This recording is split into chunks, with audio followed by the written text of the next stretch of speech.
that was really good. I was pleased that they didn't really make me look bad or just did some kind of like 3-second snippet and then that's it, because that's often what happens, right? So that's who I am. Now, what also happened is I wrote a book about this story. So I sat down through the months of hell I was going through with my tenant, through the fire, through all the hell I was going through. I was writing about all of this. I was editing it and leading up to the point where I would publish a book. So Booba there actually got it into the hands of Doug Ford, thankfully. He promised he would read it. He promised he would read it. Let's hope. I don't know if he can read. Does anybody know if he can? Anyway. But I did write a book about it. Some of the things you heard in the national story, just about the numbers, the losses. It's technically $26,650. I'll never get that money back. More than $10,000 in damages. I did get $900 of the damages because that went to garnishment. So I did get $900. He still owes the rest. Rebuilding was about $400,000. They just tore it right down to the studs and then rebuilt. They had to do all of the beams on the main floor, like redo them all. They left the top floor because there's 3 floors. It was a real big mess. They just ripped everything out. Oh, hi. Yes, so the tenant, that's where the criminal charges come in. I couldn't see that. So yeah, totally, the tenant was charged with arson. I had 2 tenants in the house and one of them was charged with arson. The case worked its way through the court. I don't really know how it turned out. He had some mental issues, so I feel like he might have been committed to the local mental hospital, but I really don't know, because they didn't inform me. Where you stayed while the work was going on? Yes, but some days, yes, I needed the mental help. So that's my story, and as you see over here, I do have a few of the books. I'm selling them for $20. If you want a book, I'll sign it for you. So one of the things I wanted to talk about is really, I was here last month, right? I sat there in the back with all of you guys. Most of you guys were probably here too. I sat here and I heard Chris talk about all the stuff he was talking about. Some of the things that he didn't mention was solo, and some of the things that we're doing. We're doing a lot of stuff, and I think a lot of folks don't even know what's going on. They don't even hear about it. And so I'm hoping that I can shed some light on what's going on there. So our main mission here is to advocate for small landlords. What is a small landlord? It doesn't really matter in any sense. We're not saying it's got to be 6 units or less. It's got to be 2 units or less.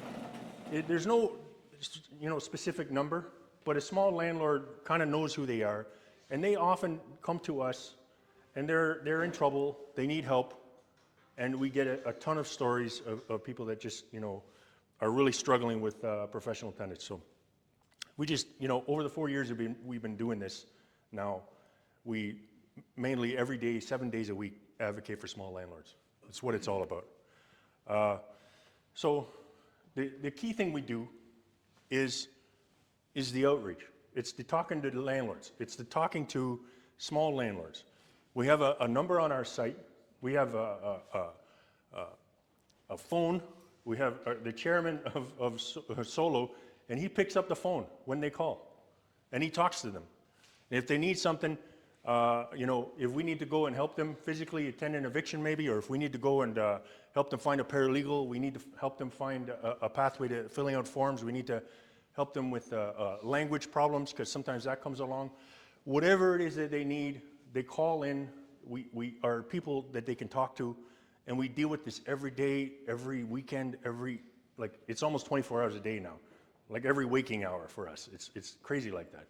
There's so many small landlords in difficulties right now. It's staggering, and it's sad in a way. So, one of the things that we do is try to tell these stories. We've written a lot of blogs about the stories. Whenever a small landlord is willing to let us tell the story, we try to get that story out. Anything from writing a book, of course, about my own story, but we want to tell the story in a lot of different forms. Chris was talking about social media. We do a lot of social media stuff, and we continue to do that. We're trying to gain traction with a lot of that stuff. We try to get these stories out.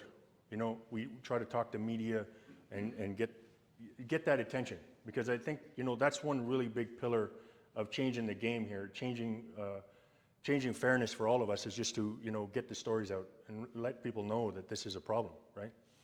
So that's one big thing we do.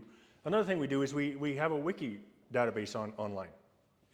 All sorts of stuff, anything from how do you observe hearings, how do you put fraud charges on bad tenants, how do you deal with ODSP tenants, how do you work with a sheriff, what happens with a sheriff, and how do you file for that, how do you take an order and then turn it into a garnishment, how do you, all this, how do you screen tenants, what kind of screening services are out there? We have a whole matrix of screening service.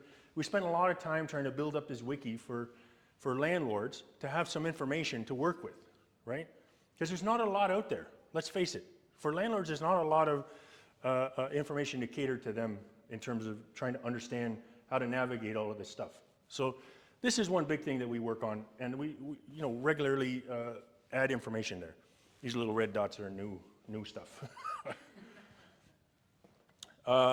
Another thing we do, the image is not in there, but another thing that we work on is Rate the LTB.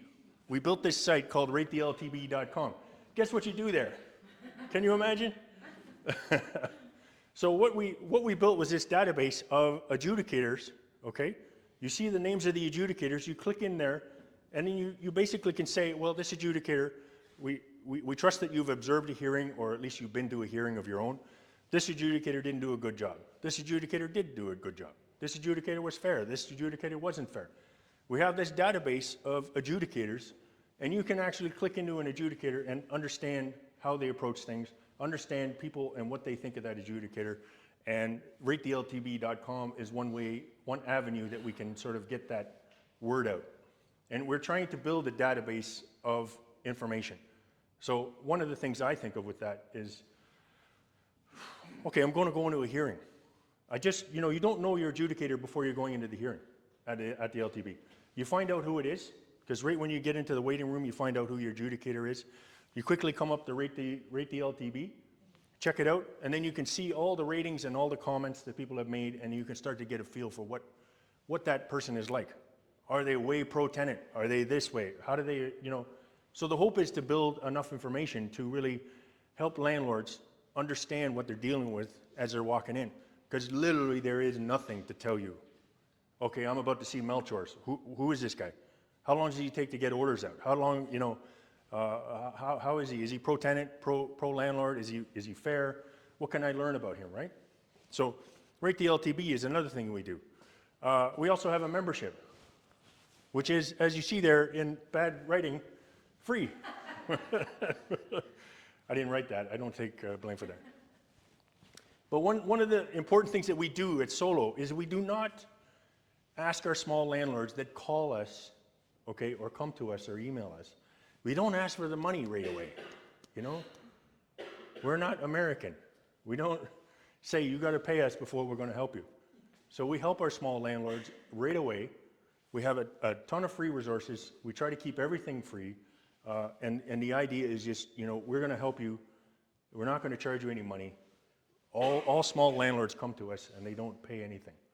So that's a really big pillar of what we're doing, and it's important because honestly, the other associations, many of them are amazing, but they don't really they won't help unless you pay for the membership, right?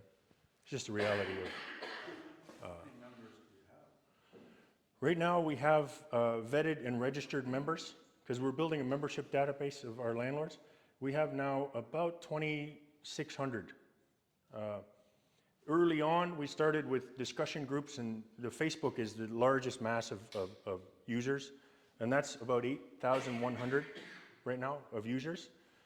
And all sorts of other like I think WhatsApp, we have a discussion group about 250, but we started maybe a year and a half ago, we started to really start looking at our membership and then having people register with us, and we just get like the CBC report. So sometimes, we get in the media or we get attention, like this CBC report, and then like a whole wave of members start registering, 50, 60, 70 a day. So we registered about 2,600, and we're growing like crazy. It's great. And we vet every member, you know what I mean? We vet them, make sure that they own property. We check on Geo Warehouse. We vet every member, so discussion groups like Facebook, which is important, is very high quality. So you can go there and you can trust that you're not, you ask a question about being a landlord, you're not going to get hammered with like, oh, you dirty slumlord, blah, blah, blah. You know how it is on the internet, like it's the internet, right? So that's a huge thing we do. Another thing we do, which I hate to say it, but I was really disappointed last month when he didn't mention it. Because you guys were discussing the idea of mailing your MPP, right? Yeah. Well, we created a whole campaign. This was a year and a half ago. We created this whole campaign, Mail Your MPP Monday. We tried to get it out there. We built a template. We built a very accessible way for people to email their MPP, and we did it on Monday mornings. Do I have to explain why? Monday. So it was like, we did this for like a whole year straight. Every week, Monday, 8 o'clock in the morning, I tell everybody, I give them the address for the link, and they just go on their phone. It pops up a new mail. Automatically, all the information is there. They put their name in, and then they click send. It has all the MPP email addresses already filled in. And we sent this campaign out, and like I said, we ran this for a whole year at least. And we changed up the template. Like we created templates, just really short templates for the users to do that. And at the peak, we were seeing something like 627. So imagine that, you're an MPP, or you're the chairman of the LTB, and you get 627 emails saying, fix the LTB. I think that was the subject line we were using. So we ran this campaign, and it was fairly successful, but interest waned off, and I think you just kind of have to stop, and then when you come back again, people will pick it up. But I do wish it had more attention, Yes? Is it MPPs, are they really effective, or is it the ministers that you really need to? None of them. None of the above. No. Come on, let's be real. But it's, I don't know, sometimes like a week and a half ago, I was talking to a counselor from Hamilton. My wife helped me set up a Zoom meeting with a Hamilton city councilor. He had already voted in favor of the vacant unit tax, okay? So I swear I spent most of my time like I was talking to a wall, okay? Is it worth it? Does it get anywhere? Is there any outcome? Probably no, but I think in a way it's kind of like putting the seed in their mind, and maybe there can be payoff later. It's not a waste of time to talk to them, but sometimes it does feel like it's going nowhere. And especially with electronic, let's face it, they're going to get 650 emails in their mailbox, and what are they going to read them all and start pondering their life choices? They're not. That's why solo, we like have like a multiple different prongs of attack. We don't just go one way, We're coming at this from every direction. We're going to be a lobby group. We're going to use mail campaigns. We're going to use, and more I'm going to tell you about. Anyway, legal stuff. So we spearheaded two lawsuits. We were talking about last month about suing the government. But nobody mentioned that Solo helped do it twice. And we completely failed. But, in the first case, we tried to, set up the lawsuit. The lawsuit didn't even take off and start. That was the first time, but we learned a lot from that. And then the second time, we had the beginnings of a class action suit that a law firm took on pro bono, okay, for Elsie Clow. She got CBC attention too. She's an Ottawa landlord. So that lawsuit started, and then we went through the court system, and the court shot it down pretty much right away. But again, we learned from that. So we keep trying. Nothing says this is the end of the story, but we don't just give up. You know what I mean? We keep at it. And we tried twice already. So this is happening. And we don't have to, have all the signers of the petition to give us $3 million to start this. We've already been doing this, okay? Associations. We connect and link with all sorts of associations. I was helping Brampton housing landlords, their registration system. I did a podcast with the guy who started that. We did a email campaign with the Hamilton HD Apartment Association. So I helped them, and we set a mail campaign to send to the Hamilton City Councilors. We had a good turnout with people, Hamilton landlords, of course. Met with, Their mayor is, right? and no need to even, yes, I do. Northumberland Landlord Association, I met with those guys, they're really great. It was really nice to meet with them. We met with FERPO several times, we talked to them. You know, they're on a higher level in terms of like development and corporate landlords, but we talk to any association. We, you know, as you saw in the national, we created a joint release with ACTO, right? So it's important to talk to these tenant associations because they're often fighting for the same fight, right?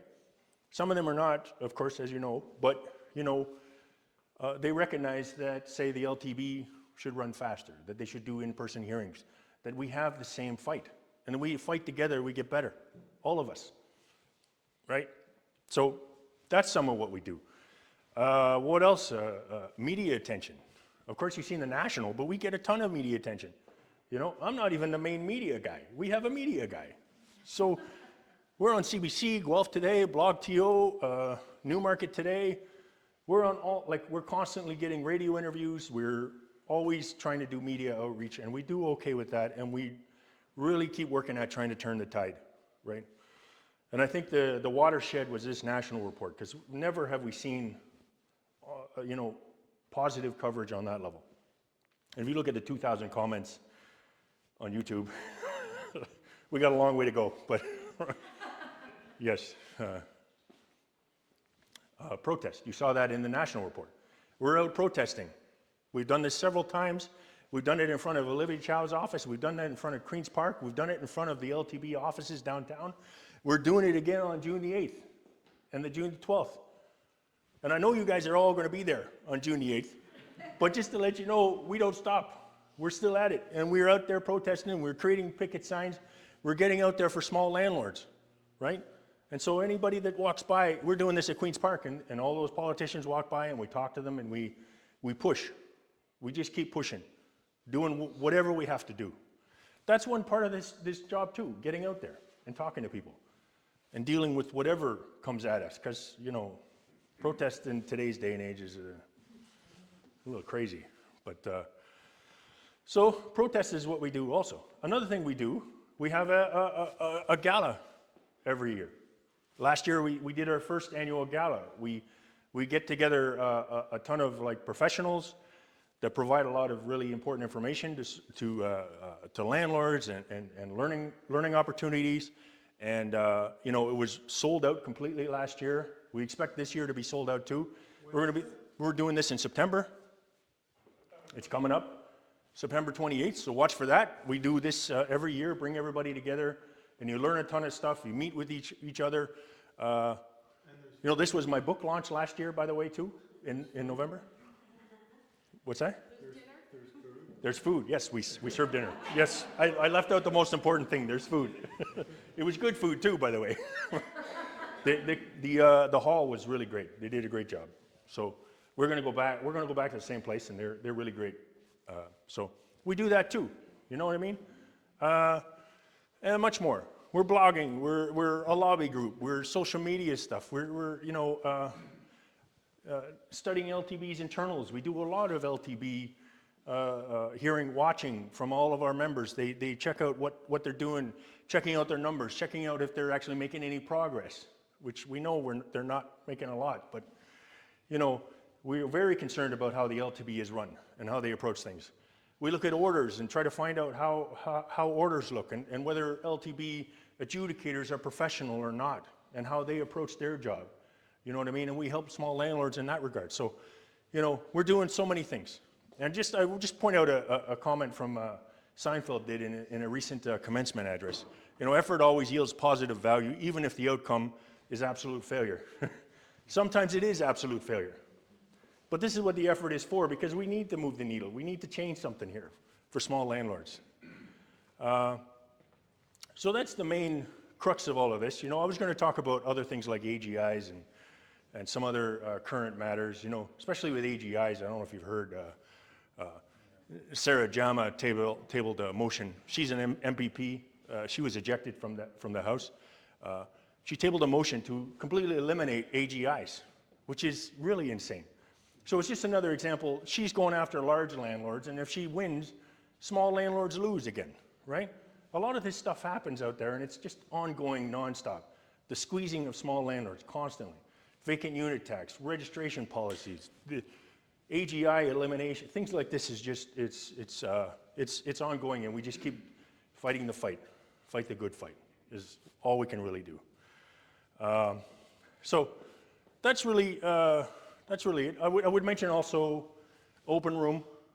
You know, they've been great. I was here for her presentation last month. She did a really great job with her presentation. They're running training, you know, programs. I think with Chris Seepy, because he was here last month. So check them out. Open Room is doing some really great stuff. So you know, it's worth a look. And that's really the core of this. You know, I hope I didn't go too fast.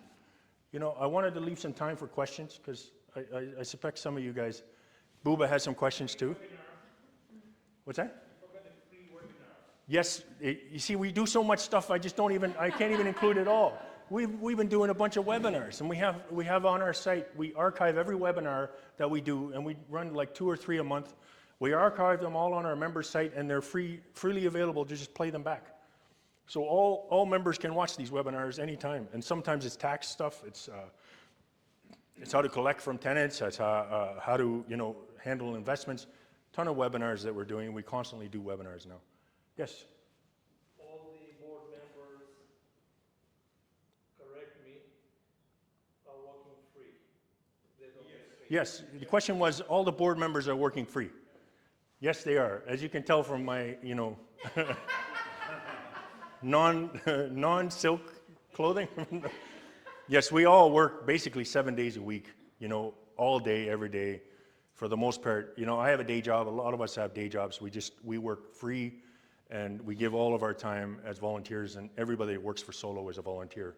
None of us make any money from this. So, yes. Yes. My wife, I was on vacation in Connecticut with her.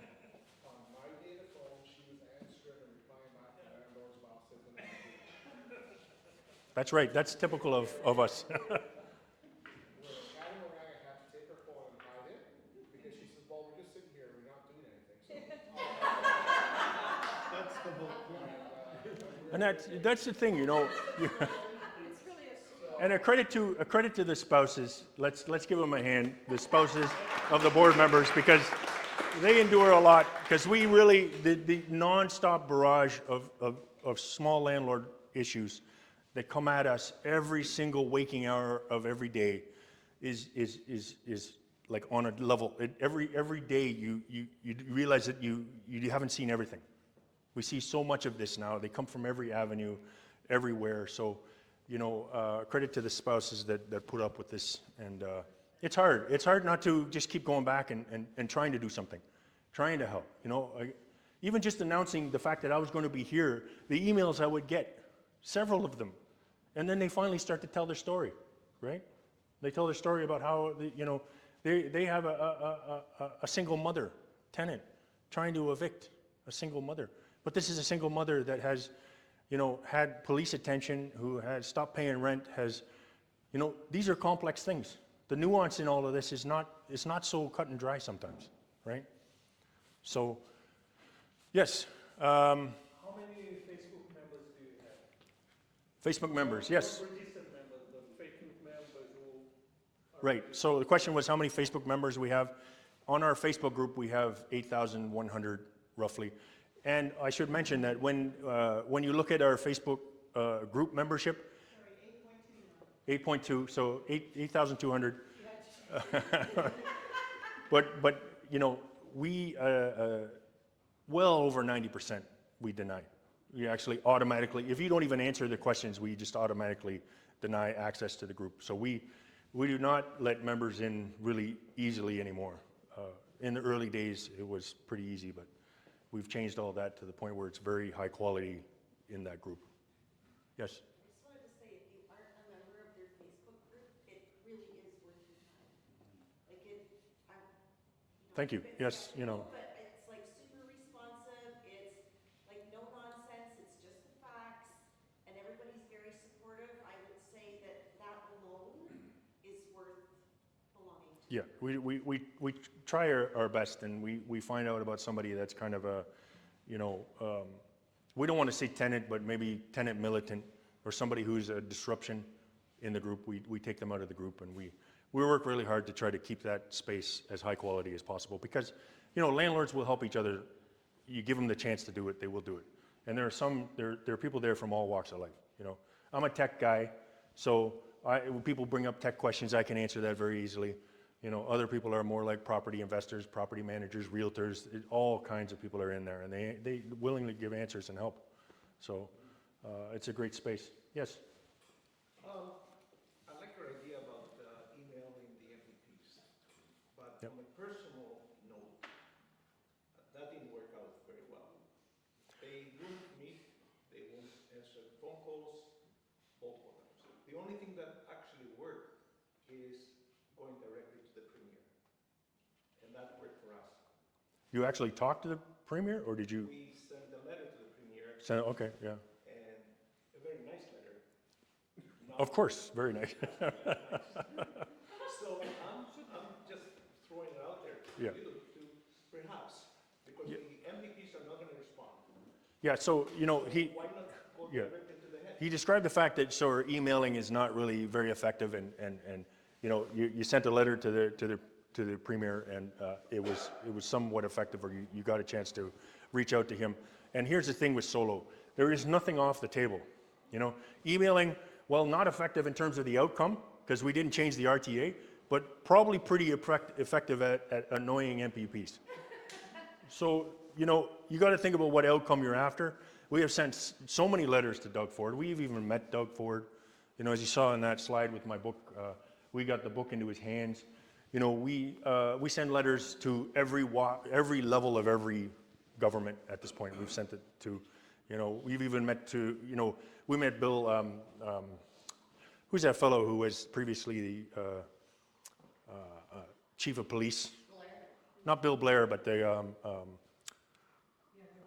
other one. Anyway, so we even met, because he was running for mayor against Olivia Chow, and we even met him in a Zoom call. Saunders, yes, Saunders. So we met with him. We just keep going at it from every single direction we can. If we can meet them on Zoom, if we can meet Kristen Wong Tam, we met her. Okay, if we can meet this MPP that will talk to us, we'll meet with them. If we can send letters to them, we send letters to them. If we can annoy the hell out of them by sending emails, we'll do it. There's nothing off the table, you know. Well, yes, there is some things off the table. But. So, yeah, Booba. Can I just add something about the Facebook group? I'm looking at the inside here. From the week April 16th to May 14th, that's basically a month, we have 50 people approved, 234 declined. Wow. 50 blocked. I say no. I'm the one that approves them, and let me tell you, I say no to most. Well, they're working on this. We'll show you some of the Facebook group, but yeah, if you're looking for a high-quality discussion area, our Facebook group is really great. We do have a WhatsApp group that is actually really good too. Like, according to the news, then they said there's 695,000 landlords, small landlords in Ontario. So how do we get to those landlords? Because even having 100,000 members would be great, but we're not even close to these. Well, how we get to them is like what we're doing right now, really. And we don't have to. Yeah, just turn on, close PowerPoint. Yeah. 95,000 small landlords in Ontario. Why can't we get more than 10,000 people to join? There we go. Yeah, or did you, was it right there? Okay, yeah. Okay, good. You can go ahead. Okay, so here's the thing here. You know, oh, sorry. No. How we do it is what we're doing now. How we do it is face to face. How we do it is talking to people. How we do it is get in front of people. How we do it is getting the word out there. How we do it. Though, like with someone like Chris Seacrest, he got almost 40,000 signatures now. Right, that's great. You know what I mean? And Chris Seepy, we talk to him willingly. We work with him. If he's got something to work with, we do it. There is nobody that we won't work with. You don't have to be solo to work with us. You don't have to be anybody to work with us. He could cross-reference and have them Yeah, totally. You know, and wouldn't it be great if we could just send, you know, send an email to all of them, you know, register for solo or something like that, and then we could start accumulating these small landlords. But it's a tough road, right? Everybody has their own ambitions. Everybody has their own missions. Everybody has their own, you know, ideal of what. Tenants are all the same. They're all just, they're together. Right. They just stop paying rent. They walk around and like it's I don't care about landlords. they appear to be fairly organized, but you know, I don't know sometimes. But they do have a lot of firepower when it comes to political power because they have the numbers, right? We don't have the numbers. Really, technically, when you're comparing 10 million or 18 million people that are tenants compared to 600,000 landlords, who do you think Doug Ford's going to want to talk to, right? So that's some of the problems. But I think we can get there. We just don't. Landlord's a lot different than a big landlord. Like, Right. you have a couple thousand units, this isn't really a big problem. I mean, it's a nagging problem, but it's not a financial problem. It just affects your returns a little bit. Some of the things here, okay, and I think this is some of the challenges, and these are some of the mental defects we have, right? We're going for the chasing the waterfalls, as TLC talks about. You know, Chris Seepy wants auto eviction. You know, that's chasing a waterfall. That's changing the RTA. That's changing maybe contract law. That's changing a whole ton of things. That is a waterfall, okay? But what about going after things that are moving the needle in other ways? What if we get the LTB to separate small landlords from large landlords? What if you get them to do that right from the beginning? How amazing would that be? That's not a waterfall. That's not that's not even a huge change for them to handle. We want to chase everything. We want to move this needle in all the ways. We don't want only just the waterfall. We want it to be better in all the ways it can be better. And that includes all sorts of RTA provisions, evictions for non-payment of rent. Even this vacant unit tax. Why not why not separate small landlords and exclude them from large landlords? They're going after large landlords. Clearly they're going after large landlords. Yeah. Why not just separate them? You know, you have a small portion of small landlords, leave them alone. Don't make it more onerous on these guys. They won't, you know? That would be a small win, but a big win.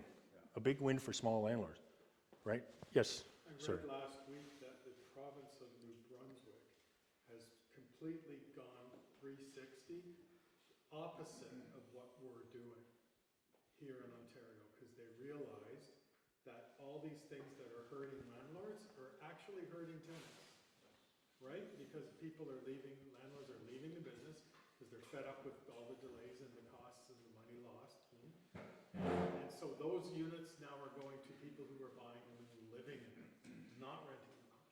And it's actually bitten them in the butt. So in fact, they've seen the statistics and they realize that everything they're doing is hurting tenants. So they've stopped it cold turkey, and now everything that we're doing, they're doing the opposite. So if they're setting the bar, I think that's just logical, but like in Ontario, we lost 6,000 units last year. The only province. in BC, 6,000 units, right? 6,000 units. Over 6,000 less units counting the ones we Right. built. but in BC, So it's clearly happening here too, but they're just not recognizing. BC has auto evict. They've Yes, had and it for that tends to be, depending on who you're talking to, it tends to be either lip service or it tends to be a real policy. But I think what I've heard from BC is that, number one, it's a real policy, but number two, that the tenant, it's trivial for them to delay and, you know, dispute and delay and dispute and delay. So on paper, if the tenant did nothing, they're out pretty quickly. But if the tenant just a little peep, and then they have all the leeway in the world. Because this is BC, let's not forget, it is BC, right? Yes? I just want to clarify a couple of things in my mind. So the petition that was discussed last month, Right, yep. apparently had 35,000 signatures. That was seeking auto evict? That's right, An yep. expedited eviction process that's separate from the normal hearing process. There's been no hearings for evictions for Right. non-payment of rents. Now, when you say waterfall, do you mean that it's not achievable? No. So the question was, when I say waterfall, do I mean that it's unachievable? And he references Chris Seepy's auto evict petition. I think it's up around 40,000 or 37,000 signatures. Yeah, what I mean by waterfall is it's big. Yeah. It's changes to the RTA. Changes to the RTA come by way of the provincial government. It's big. Nothing is impossible. None of this is impossible. And through our failures, we know that nothing is impossible. But it's big. It's a waterfall. You know what I mean? If I want to change my tire, it's less than changing my engine. And this is a big one to change to have ex parte auto evictions 15 days. That's a waterfall in my mind. That's a big one. Okay, I just didn't know the Yeah. metaphor. Water. Yeah, no problem. I get you. You know, and we want to chase after all of them. We want to chase after the little streams, and we want to chase after the waterfalls, all of them. So, when you organized the email petitions, were you asking for specific things? In some of the emails, yes, but in the reality of it, we didn't have a lot of space to work with. We had maybe a few lines. So we just really changed it every week to a very short message. All right, but they were specific, that's what I meant. We were specific about what we were asking, what we were saying, you know, also saying, of course, in the subject line, fix the LTB. We were specific about different, and of course there were different events that were happening at the time that really we highlighted, you know what I mean? The legislature was coming in, they were coming back and going to work, and so we kind of highlighted that during those weeks. So at different times we sort of highlighted different things. We were doing a protest, so we highlighted that in that weekly email. So yeah, we were very specific about the stuff we were saying. The drawback was that it just had to be a very short message. Yes, Boo. I just want to add to the lobbying we're doing. Actually, Gary is a part of our lobby group. We have a small team of lobbyists. We are registered with Queen's Park as an official lobby group. If you go to the Integrity Commissioner for Ontario, you put small ownership landlord of Ontario. We are authorized to lobby on behalf of the small landlord. So that said, since we started, the first thing we ask is not auto eviction, is to separate between non-payment of rent and everything else. 90% of all the applications are from landlord, and for what? For non-payment of rent. So my background is a law enforcement. I just retired. When we meet anybody, the first thing we do is to screening whether he has previous infractions. So if the LTV we propose it to them, screen any application. If it's a repeat offender, there's no reason to postpone it and to give him the time to stay. This is another thing we've been asking for. We met the high-ranking officials. We met the premier 3 times, and the funny thing, every time you have to meet them, you have to pay to meet you. Literally, yeah. Not cheap, not cheap. You have to buy the ticket, and we talk to them. So our impression talking to the PC government official is they are afraid of the tenant. They told us off record what happened if we gave it to you, how it's going to be perceived politically. So our goal right now is to explain to them it's in like in Nova Scotia, it's everybody's interest. Right now the system allows and incentivizes people not to pay rent because there's no consequences. The system has to change. So we already sent them several letters, and we have a chart. It's not auto eviction. It's basically when you apply for non-payment, it's uncontested by the tenant, because let's face it, most tenants would never even bother showing up for non-payment of rent. They know That was my tenant's case. So if they can, find a way without changing the RTA to give the adjudicator a way to make a decision without changing the RTA, that will reduce the backlog, and the good, the good application will come over. Because their excuse until now, we have a backlog, we're going to hire more adjudicators. It doesn't matter, you have to reduce the flow of people coming in. So like in the BC, we make the suggestion, if the tenant contests, then you can have a hearing. If the tenant do not contest, like most of them don't even reply, they don't respond, they don't give a damn, they just dragging on, then the adjudicator have the right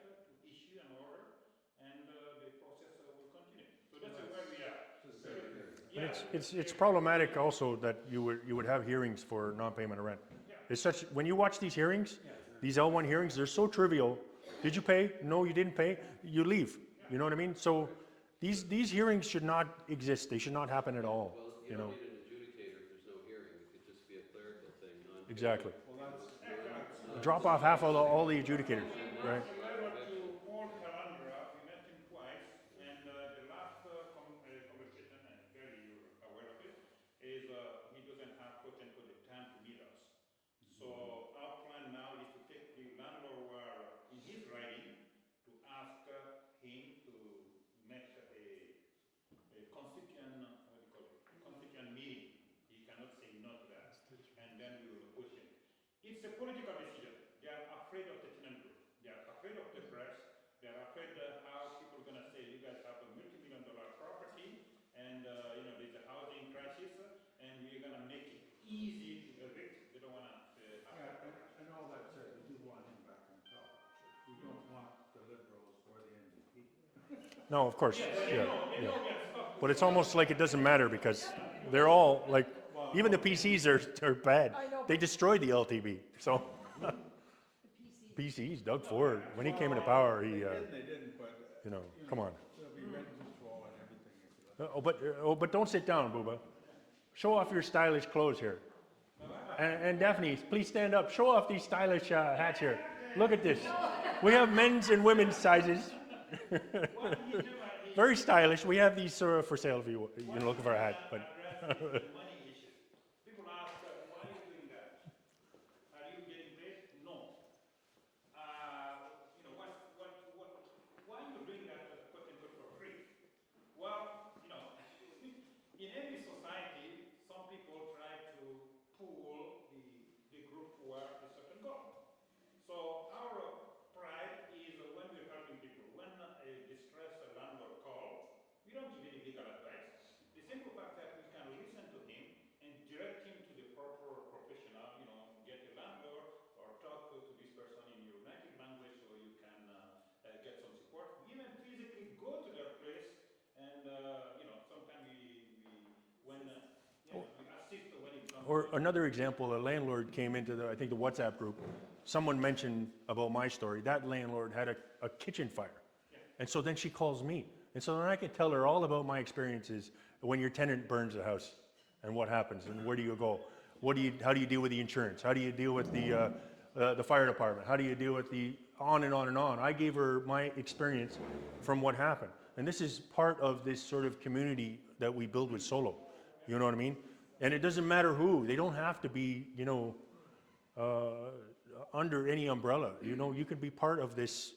Everybody can be part of this. We want everybody to be part of this. That's how we get to that 600,000. Because everybody is working together, By all rights, we should have 100 landlords that have had fires where their tenants set the fire.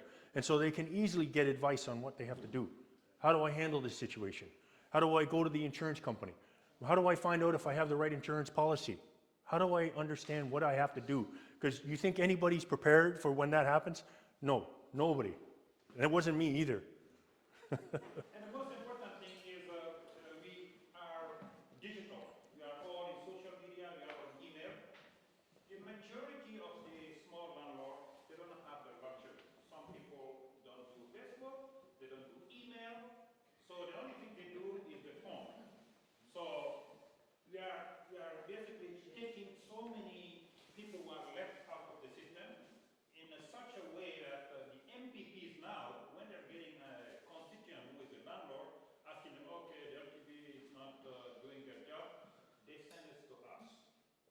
And the fact they have somebody to listen to them, somebody who is not asking them for money, somebody who can direct them to the right path, because sometimes you just tell them, you're wrong. I want the lease has ended, I want him out. I said, no, well, you have to educate yourself, you cannot do that. This is Ontario, if you have a dispute, you have to go through the proper process. Or if you realize the person doesn't know nothing about the RTA, which happens very often, you tell them, you have to take a paralegal. You have to invest your money, otherwise you're going to end up paying a little bit more than that. Yeah, and we sometimes get the opportunity to see landlords that are doing things they shouldn't be doing. Yes? The yeah. online hearings don't seem Right, yes. Why haven't we returned to hearings? You know, I have a lot of spicy language. Take one baby step at a time. Right, that's fair. You know, he's talking about online hearings. Why haven't they been in person by now? You know, what's going on with these guys? You know, I have a lot of things to say about that, but I think that it's just, none of that is safe for work. And at the end of the day, they're just stubborn. They won't listen to reason. Every single person is telling them to go in person. The LTB watchdog is telling them to go in person. The tenant associations are telling them to go in person. We're telling them to go in person. They're not listening to anybody. What's that? The RTA is run as an independent body by people that have been sort of pork-barreled into these appointments. Sean Weir, at the top, basically, you know, there was a Toronto Star story about this where they had appointees from the Doug Ford government into the top levels of the LTB. Basically, these guys are not experienced in this type of law in any way. They're just kind of at the top. And really, I think it's just that they caught wind of a system that they were using in BC, so they brought this electronic system over to Toronto thinking they were going to fix the backlogs by putting in a streamlined electronic system, but they did the opposite, and they won't listen to reason. How do we get them to listen to reason? Well, you just don't stop. There's got to be a way. There's got to be a way to hammer this. There's got to be a way constantly getting in the media, getting out there and making it embarrassing for them to continue this process of failing. I think even the tenants, Even the ombudsman report, it's an embarrassment to these guys. What's that? I think even the tenants want it back in person. You're right, I think they do. Now, I haven't talked to, you know, a great many tenants, but I think if you get the sense that they probably want the same, because they want their hearings to come faster. They wait 2 years for a hearing. What is that? That's crazy. They got free legal when they went. They of course, they get free legal advice when they go to hearings, and we don't. But sometimes that's good though, because a lot of tenants are bringing cases that are nonsense. You're right, And they do get thrown out because they talk to that legal, so. yeah. Nick, you had a, Kevin, yeah, at the beginning of your presentation and on your video, yeah. you mentioned that you're getting out. You've had enough. You're not going to. And having. Oh, you're bringing the PTSD back here, you know, you're feeling shell-shocked. The journey through this and, you know, going through solo and so forth. What are your feelings today? What's your perspective of the whole situation? So Nikki asked me about what are my feelings today after what I've gone through. And I just tell you that it just feels like a complete injustice. And that's really the key to me. It's just like unbelievable that we live in Canada and this thing is left alone and left to happen. And that to me just, it bugs me. You know, that's all I can really say, that really just like, this can't stand. You know, somebody has to stop this. Somebody has to change this. Somebody has to move this to something better. Because the fact that I was so easily taken advantage of, well, no parts of the system defended my rights, nor my right to my own property, nor the fact that the crimes were committed, that cops would just readily come to my house and say that's a civil matter and just walk away. When they're looking at $10,000 in damage. Are they blind? Are they stupid? No. You know what I mean? They're bound by this stupid system of RTA, civil matters. They won't touch it. Maybe paperwork. I don't know what's going through their mind, but they're not doing their jobs. That's what just bugs the hell out of me. That you just can't take that shit. During this process, you feel violated, to say the least. That's an understatement. What can I say? That's an understatement. So, having said that, would you go back to as a landlord? Well, And they have to second thoughts? today, no. But, you know, never say never, but Not in Ontario. not sure I could do it in Ontario, not sure I could do it ever. Because I think you're Not sure. you're still passionate about being a landlord. Right, of course. You know, I would be a landlord. I would do that again. But I just would not do it knowing how, like, literally it's like a minefield. When we landlords walk through a minefield, and we don't even know that it's filled with mines. And you're preaching. It's bad, you know what I mean? So would I do it again? Of course I would do it, but I wouldn't. That's what we have to sell the politicians on by those. There's thousands of people like you who won't rent anymore. Well, next one. I wanted to create a second suite. I actually looked into putting a door and stairs and create a second suite in the basement, I wanted to do that, you know what I mean? But I tell you, I just can't, I can't bring myself there, not now, maybe someday, but that, you know, it's tough for me, you know. Same thing. You had your hand up earlier. I'd just like to make a comment. On the Facebook, everybody's talking about possible problems, but I'm new, so I guess being new, I've seen the good stuff solar does, how everybody's benefiting, so there's lots of good stuff happening in Facebook as well. Somebody who might want to know, oh, can I get better insurance rate? Can I get financing through bank? How do I do that? There are lots of people who have lots of experience, common interests. So it's not if you are facing problems only. You can join and be able to benefit from the positive. And Facebook has a feature that you can post anonymously, and with the exception of Thursdays, you can post anonymously in the group too, because Thursday is a special day, buy and sell in the Facebook group, but beyond that, the Facebook group you can post anonymously, so if you're concerned about privacy and whatnot, it's possible. Yeah, So one Stephen. subject you haven't touched on, Yep. that would be a good subject for some form of advocacy or lobbying, is to change the system with sheriffs. Oh, sheriffs, well, And allow bailiffs, we got a whole, that's a whole nother presentation when we talk about sheriffs. you know, Talk about privatizing sheriffs, talk about, you know, making, you know, more of the sheriff possession orders public, because they're not public, they're not on open room. You would talk about sheriffs, the speed of sheriffs, hiring proper amount of sheriffs. Why is sheriffs on a municipal level anyways? Why does it have to be like that? Why are they like local yokel outposts? Why are they not actually responding to the reality of today? With the increase in evictions and increase in chaos and professional tenants, the sheriffs are still just two guys over in a corner in the basement, right? Why is this happening, right? Oh yeah, we got a lot to say about sheriffs, but there's just only so many times in a day, really, with all, like, I tell you. But anyway, guys, we really appreciate you coming out. We have, of course, hats. I have some of my books over here. By all means, if you have any other questions, does anybody have any questions? Any other questions? For now, no, I don't think so. But you know, you can come up and say hi and ask me anything. Thank you. Appreciate it. Thank you for coming out and bearing with me. And Bob, thank you.